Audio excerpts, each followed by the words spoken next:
This is the Ambition and Life podcast, where we challenge the status quo, rethink leadership, and reimagine work for the world we actually live in. I'm your host, Karis Dorrigan, product leader, solo parent, and advocate for systems that work better for everyone.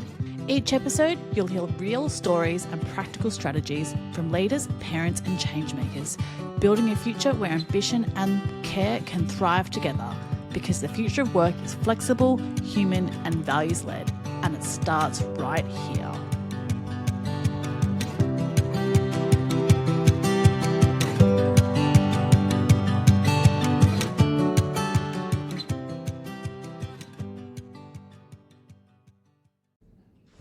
Paul, it's such a privilege to have you on the podcast. You've had an incredible career across some of Australia's most recognised technology and corporate brands, from Qantas, Airtasker and Tyro to your current role as VP of Engineering at Culture Amp. You've had a seat at the table at companies that have both struggled with gender gaps and others that have achieved pay equity within 5%. Your leadership perspective on technology, culture and inclusion is one I know our audience will really value, many of whom are navigating big careers and alongside big lives. So I always like to start this podcast with understanding the person. So Paul, tell us about you and your why, both professionally and personally. Thanks for inviting me. Wouldn't it be great to have a why, like something empowering and things like that? When I was thinking about what might interest you, what wakes you up in the morning, and it's not very noble. I really just like momentum. So I know I am absolutely a cliched middle-aged man of liking golf and motorbikes and guitars, but what I like about those is those continuous improvements, and that's exactly what I like around my career as well. About how do you never go, if I want to learn something, I'll become a geologist. Once you've learned those rocks, they don't change much. It must be a new rock every 50 years. So that's why just having the momentum and continuously learning is definitely the why I would get up every morning. And what lights you up at the moment? Work-wise, it's cliched again. It's AI, right? There is unbelievable change in our industry and across the world, and being part of that and helping to help drive and push it is a great privilege. In a personal life, I've got kids now who are getting to the point of they're 16 and 18, so one's doing the HSC, and watching them, they're now effectively adults, and watching them make their own decisions, sometimes there are mistakes, that's fun to watch. Yeah. I'm very much on the other side of that, but I look forward to that time in life. It's wonderful.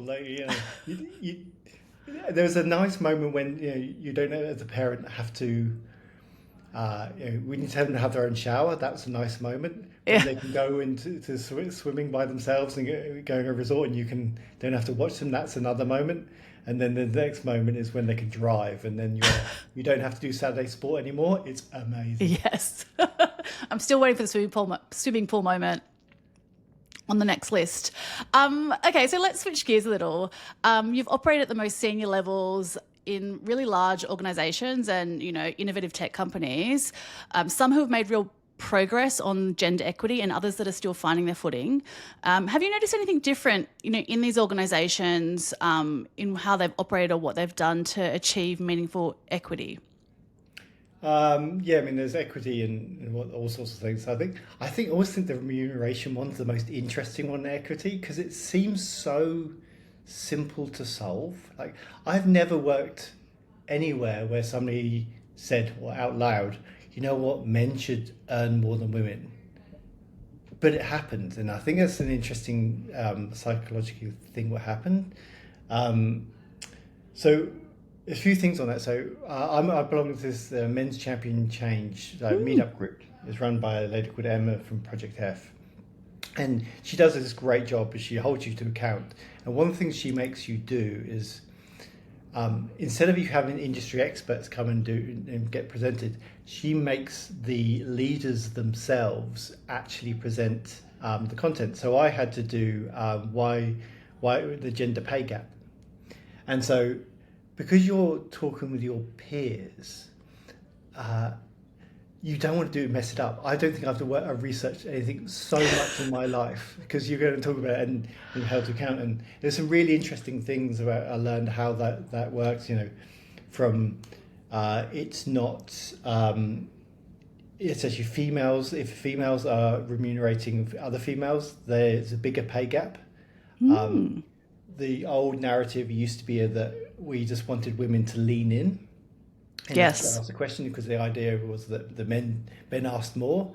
That's not statistically true anymore. They actually do ask more, but just get rejected more. So there's all sorts of things in there that I thought was fascinating. But there's real. I mean, in the end, it's back to the old cliche of unconscious bias. So you and I both worked at Qantas together, and remuneration was fascinating there, right? So the talent team were the ones who you didn't get involved in negotiating salary. The talent team did as a separate thing, and they had a whole department of remuneration to make sure you fitted in with band and make sure you have all those different things in place. Even then, when you had all those things in place, they had a bit of the budget that was just to do a true up at the end of the year because the unconscious bias clicked in. So I think it's amazing that you can put all these things in place, but you need to find ways to make sure you measure where unconscious biases are coming into your organization, and then finding ways to then fix it. Which is really tricky, right? I think I heard some research that unconscious bias training is pretty unsuccessful in terms of investment. How do we as leaders do that, and how do you do that at a system How level? do you treat something as unconscious? Exactly. I mean, the only thing you can do is you can just highlight and show the data, and then you go, "I had no idea that was the case." And the only way I do it with large teams is literally every you get the big long list of a few hundred people, and then you get the male and females. And then I actually just do a bell curve, and we just draw the bell curve and just show that every year. And it's something I have to do as an individual. It's never provided to me from HR, which is I thought was a strange thing. In the era of AI and data. Well, gender was not even in the list of the spreadsheet. I had to ask for it, which is interesting. Yeah, really interesting.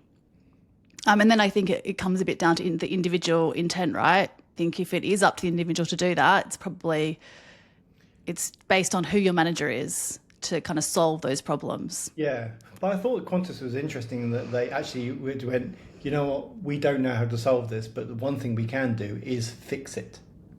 So we can fix it and do the true up at the end of the year to make sure that it is balanced. So it's not the ideal use case, but at least it's acknowledgement of that that there's a problem that I cannot fix.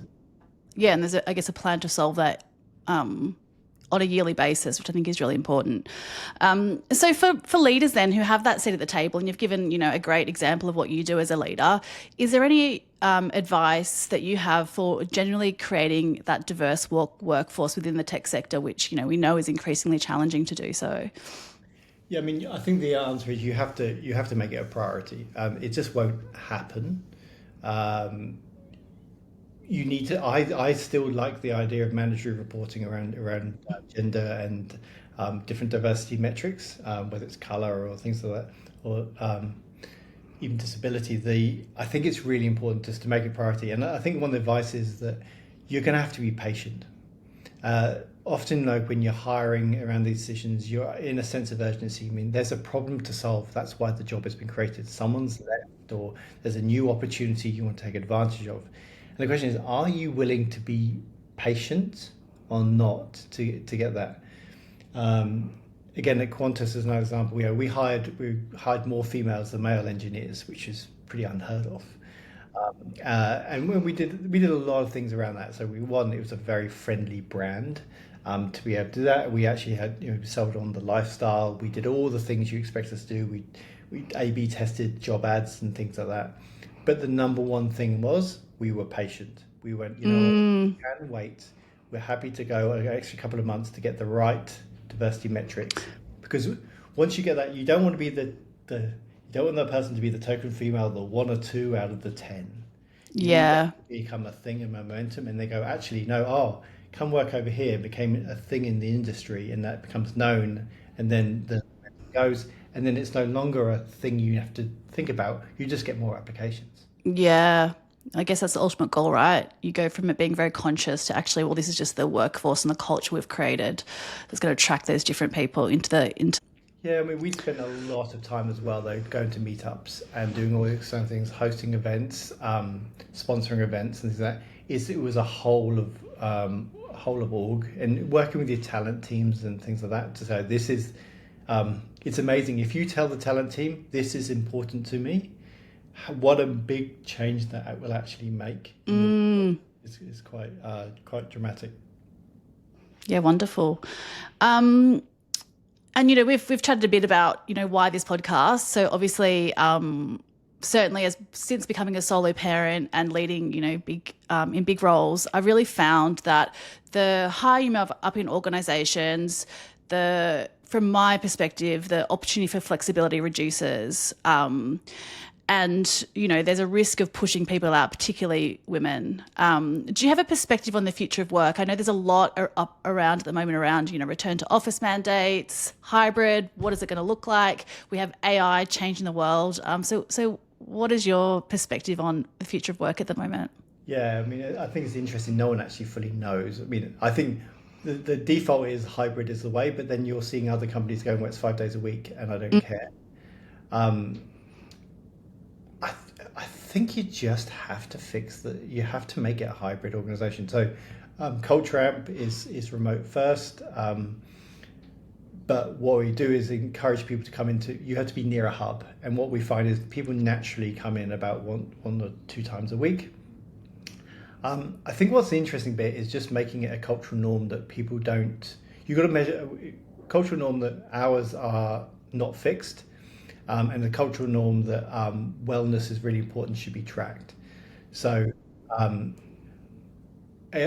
really love the fact that our CFO, quite often you'll see if we've got an early morning meeting, which is because we've got a big contingent in the US, that you see the child jumping all over her and it's fine. And sometimes she's on camera and sometimes not. And that becomes a cultural norm from the thing like, well, if the CFO can do that, then it's perfectly fine for me. And that becomes you don't need to ask permission or be embarrassed because you go, hey, that's just what we do. And I think it's really important to try and fix that. And then the other bit is we actually do measure. So I look after the engineers, and so we actually measure wellness. So we actually look at when do you write your code, and we actually write a report saying how many people are writing code out of hours. The bit I don't know is that a good thing or a bad thing?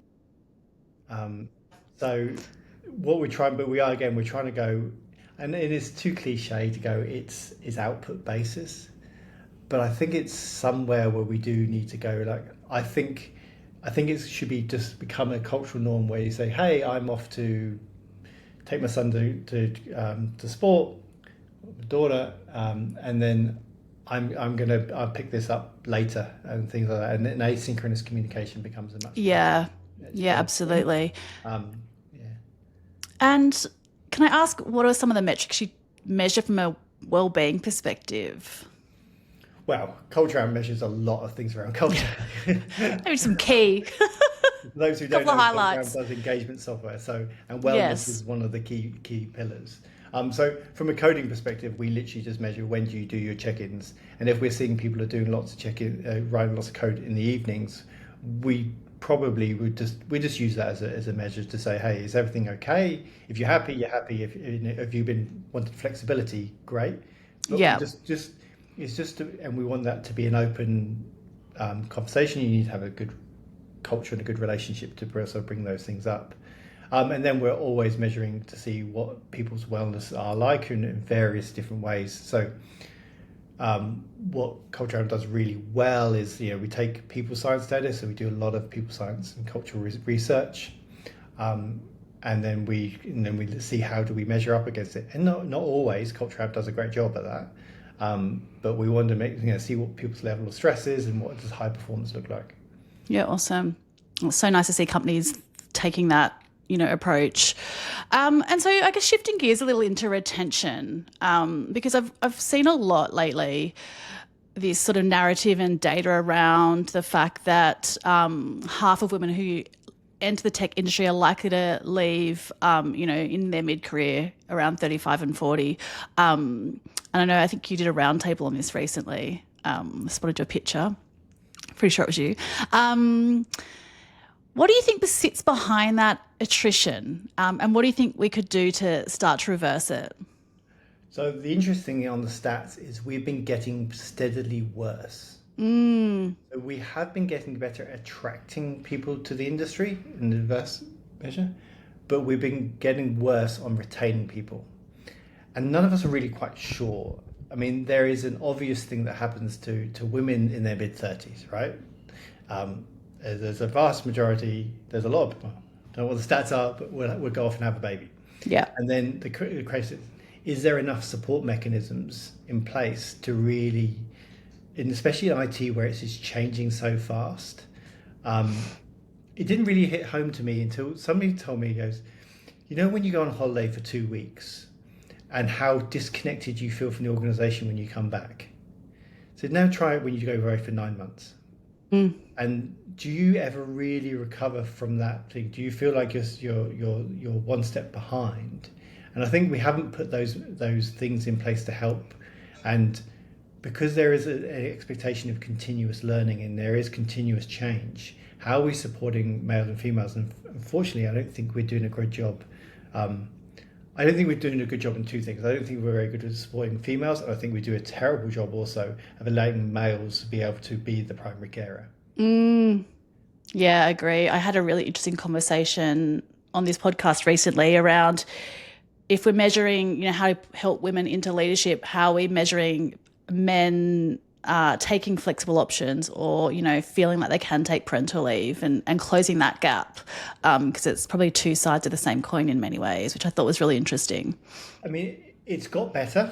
So when I had kids, we had paternity leave was 2 days. So it was nice, right? Like, you got to drive them home from the hospital, and that was it. It's like, see ya. And we had to hold your job over for 12 months. That was, and I think got 3 months paid leave. So things have got better, but I think that we just don't put a lot of mechanisms in place across the whole board. So from a male perspective, I guess the thing, I'm sure you have friends who have been male who've been the primary carer. It's been awful for them. So there's no such thing as a primary carer group. It's a mother's group. Yeah. So they get left out of all those conversations. Yeah, that's really interesting. Yeah, my brother was a primary carer for 4 years, I think. You didn't get invited to, my friends didn't get invited to a lot of events. There's lots of things you always looked at a little bit peculiar at the park. Why are you doing that? And I think then there's the expectation when you go back to work, you don't think of your career as seriously. So we have all those things those cultural norms to get over. Yeah, totally. And then I think things like schools have been, if you look at how schools are set up today, it's no different than it was 100 years ago when there was expectation there was going to be one primary income. Yeah. So, you've got USH and you've got the small amount of USH places around, and things start at 9, which is too late for you to get into the office, and they pick them up at 3:30. That's too early. So if you were wanting to work and couldn't take your kid in the USH, that means you're going to work by 10. You got to finish by 2:30. It doesn't work, right? Yeah, it's nice hours, but doesn't really work. It's impossible. So we need to find a way to be able to do that in a much better way, that a much better supporting mechanism for both primary. Otherwise, what's happened is we can't fix the primary issue, which is our attention keeps going down in the industry, and people go, you know what, I go to something where it isn't moving quite as fast. Yeah, it's interesting. I hadn't really thought about that learning curve, especially now with AI and how much things are changing. Even when you're in the industry, it's hard to keep up. When you're, let alone when you've had that 12 months out, it would be quite a lot to reskill almost. Yeah, I mean, AI has changed it all for us. I would have to go. I finish work and I spend another hour learning new activities to keep up.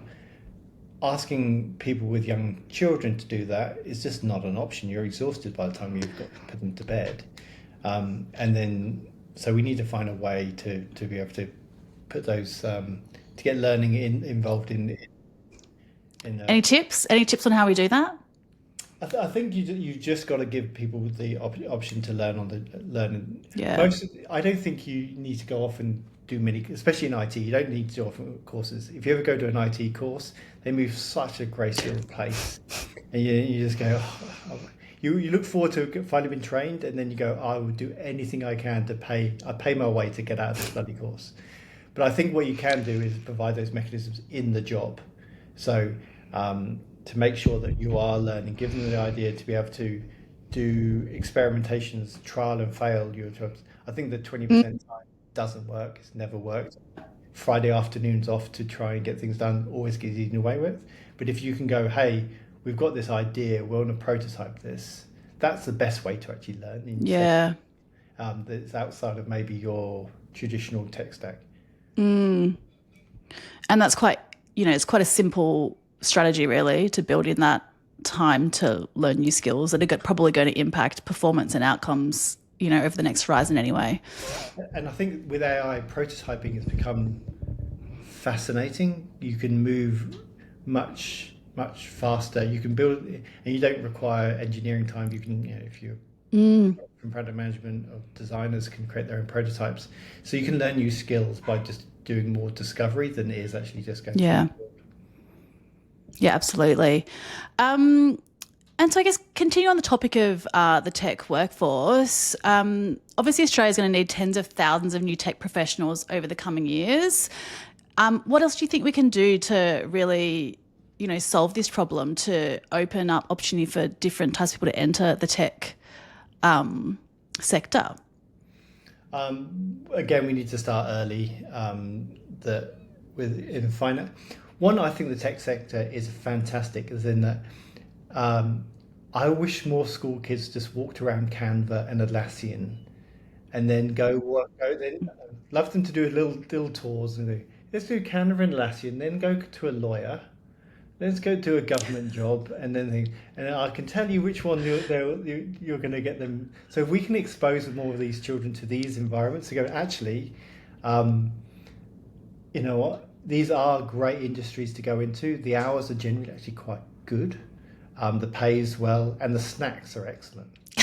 The most important thing, good food. Well, if you want to attract school kids, grads, tell them how much the snack game is, and then you'll attract them. I love that idea, though. I have to bring that with my school. My daughter's school. It's really doing that, and I think that will, because you need a bigger pool for people to go through and then understand it. The question we will have is that we don't know what industries are going to, with this AI world, it's going to get completely disrupted. And my general assumption is that I'd rather be the one disrupting than the one being disrupted. And I'm probably betting on my son's career, who wants to be he's doing computer science for university, that there will be programming jobs in the future. But I think we just need to make it a much more attractive industry. Go out there. I think the EYs, the KPMGs and things like that do a really good job around grad programs. We're starting to learn how to do this in IT. I think we need to get much more attractive and know. Also, if you want diversity in there, walk around and it's not just you're not going to be the single programmer or the single product manager. That is actually quite a diverse group. Yeah, that's a wonderful tip. And what we do. Okay, yep. What is one piece of advice you would give individuals looking to carve out a meaningful life and a meaningful career? In the end, you just got to enjoy what you're doing. So I think that I look at what I do in my career. I think of the three things I'm trying to really focus on. One, I got to really enjoy what that company does, because otherwise, if I don't enjoy the mission, I can't do that. I look at the second one, which is how am I going to contribute to that mission? If I feel like I'm not really helping moving the dial, then I feel like you're just going to get disenfranchised. And the third one is around growth. So you need to be constantly feeling like you are moving forward. I said right at the beginning that momentum is really important to me. That I think you need to keep all three of those plates spinning. Know the mission, how you contribute to the mission, and growing to be able to feel like you are having a meaningful thing. And then you're willing to be putting in the hours in, you're willing to invest in the extra learning time. And I think you feel fulfilled in what you're doing. Yeah, awesome. And any final advice for executive leaders to create environments which really do enable diversity? I think you have to measure it. I think a lot of companies will do the gender measurement, and that was it. A big plug for culture app here. Yeah. I think that we do that continuous thing of the surveys and making sure it's included, and we track it and we make it board trackable, and we just tell everyone this is really important to us. I think the number one thing is getting the CEO saying this is a very important metric for us, and it's amazing how that goes through the organisation. I think that's the key, and then I think you need to say it's really important to me, and then we ask hard questions like, are you willing to wait? Are you willing to get the right candidate, rather than fulfilling that role because I need to solve that problem as fast as I possibly can. Yeah, absolutely. I love that. And I love that, obviously working for Culture Hound, but having that really broad data set. You spoke about wellness as well. So, how do we do all of these things, understand the data and really take action on that? Yeah, the hard thing to measure though is always around I always love that the DI thing of diversity is been invited to the party, inclusion has been asked to dance. And I think that we spend so much time focusing on the diversity part. We spend so little time and we measure so little about the inclusion. Do I feel included in there? Because if you feel included, then you start to feel like you belong, and that's when things start to really go well. So I think that's where the DI sort of came out of fashion a little bit, because it was all focused on diversity, not the inclusion part. Focus on the inclusion part. Yeah, I totally agree. I think that's what drives engagement, outcomes, and hopefully, better places to work. Well, thank you so much, Paul. I really appreciate the time and this conversation. Thanks very much.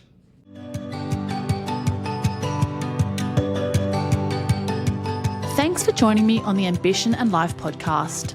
If today's conversation resonated, please follow, rate, or share it with someone charting their own path.